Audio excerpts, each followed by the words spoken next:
Welcome to another Down the Rabbit Hole video. We're going to talk Atari 2600 here, and the reason why is actually inspired by something that was mentioned on Pat the NES Punk's podcast, the Completely Unnecessary podcast. He and Ian were talking about the new Atari VCS, which is coming out. It's going to have questionable software, but on the hardware side of things, it looks kind of interesting in that they will ship it with a, or you can order it with an Xbox 360 style controller with all the standard buttons and thumbsticks that we are used to now. But it also has a classic Atari 2600 style joystick as well. And Pat and Ian were laughing. They were just like, well, why would you do that again? Given the limitations of the 70s, okay, sure. Here it is. Here's the classic Atari 2600 controller. Just as the one button, and that was fine for gaming back in that era, but why would you do that a second time when no games are going to be limited to just one button? What were they thinking? That kind of angle. And it made me think, you know, the Atari 2600 did manage to pull off some pretty intriguing control schemes given that limitation. Sometimes they came up with some very smart ways to use the joystick. Sometimes they actually used the console itself. Now, I don't have an Atari 2600. I've actually got just a flashback here. And this is the model that was allowing you to change the interior guts so you could add a cartridge slot. Had that done. And this is actually a Harmony cartridge, so we're playing ROMs off this memory stick. But basically, this is an Atari 2600, and it's going to be able to let me make my point across here. So, first game we're going to try out is actually Asteroids, and that is an interesting game in that when I heard it was announced to be made for cartridge, I thought, how are you going to do that? It's got left, right, hyperspace, fire, like there's a lot of things on there. How are you going to do that with just this joystick? Well, they did it, and I'm going to show you how.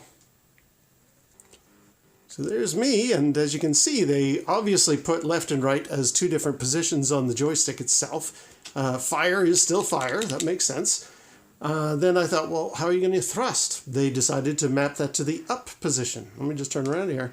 But yeah, if you push up on the joystick, that's it. That's your thrust. Okay, no problem. What about hyperspace? Well, let's do it. Push down. Boom. You disappear. That was actually a really smart design. Now, I'm not a huge fan of that, but I always thought, you know, that's pretty clever that they managed to map all of the things that Asteroids can do with just this controller. And that's not the only game where that happened.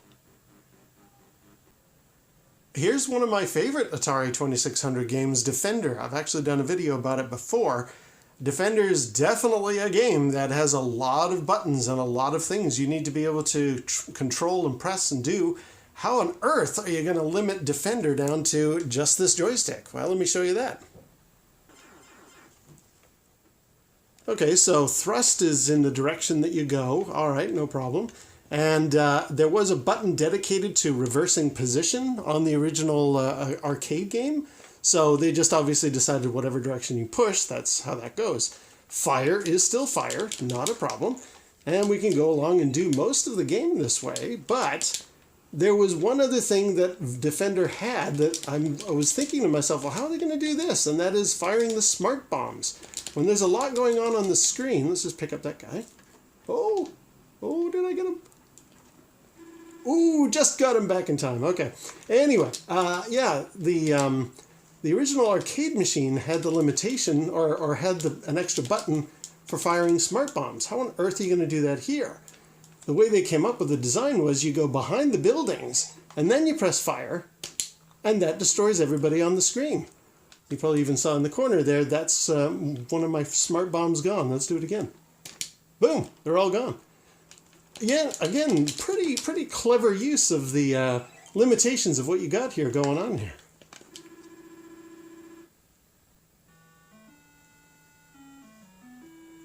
Now here's an interesting one, Star Trek by Sega.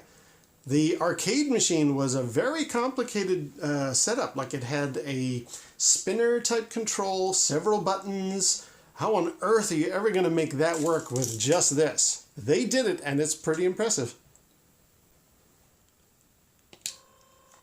So again, left and right, and let's just get away from these Klingons for a second. Left and right, not a problem, makes sense. Push up to move forward. Okay, but you've got photons, you've got warp drive. How is that all going to work? First of all, let's take out this guy who's attacking my base. Got him. Yeah, how are you going to do that? Well, first of all, they made pulling back on the controller firing your photon torpedo. You can see over there, I've got less torpedoes now.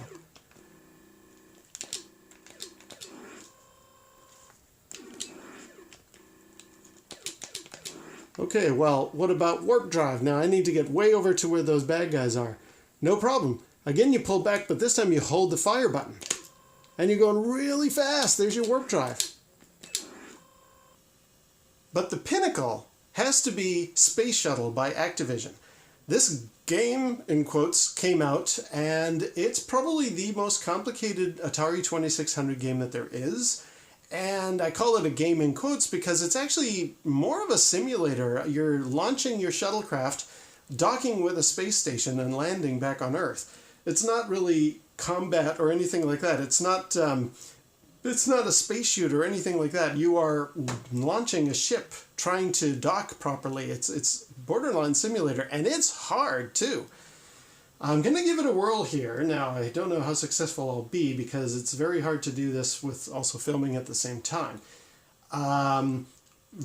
Version number 1 is very, very easy. The computer does most of the work for you. I'm going to try and do version number 2, or selection number 2, because that requires you to do a lot more stuff.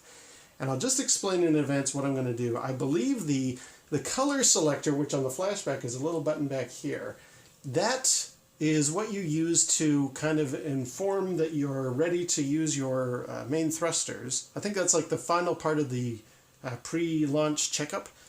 And then I'm going to be using the fire button on the joystick and moving left and right, trying to keep my thrust in keeping with the sliding bar that's up there in yellow.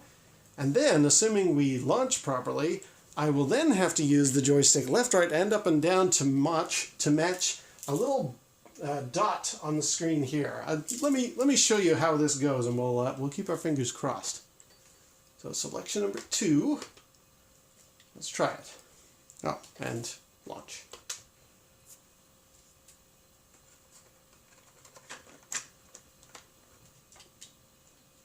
There we go.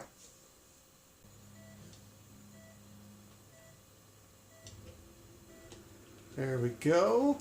So essentially, I'm using the button, and as I press it, there we go, we've launched. Now there we go, I need to follow along that arrow. You see how it's gone down? And then I need to follow along. So it's not just a full-on thruster. I need to follow what the computer is telling me to do. There we go, we've exited the atmosphere. It's a really good game too, but man, is it tricky. Now, in the middle of the screen there's a little dot, and I need to keep myself from going too far off the path. I don't know if you can make it out, but there's like a little dot between 1 and 2.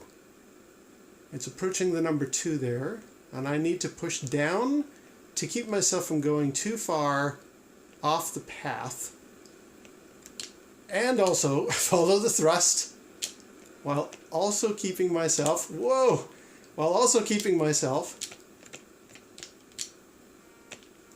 oh man, this is tricky, especially when filming.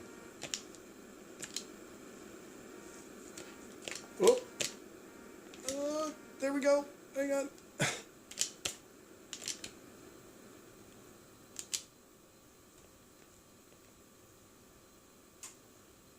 Did I make it? Oh, darn it, I didn't make it. Well, I'm not going to bother trying doing that again, but I might actually do Space Shuttle in another video because it's a really impressive game. But I wanted to show the Atari 2600 actually did manage to do some pretty impressive things given it's only one button. Some games actually use the difficulty switches or the black and white for all kinds of different stuff. And so who knows with this Atari VCS if they're going to be able to think outside the lines and actually come up with as crazy these kinds of control schemes as the folks did back in the day. But anyway, thought you might enjoy that. And until next time, we'll see you down the rabbit hole.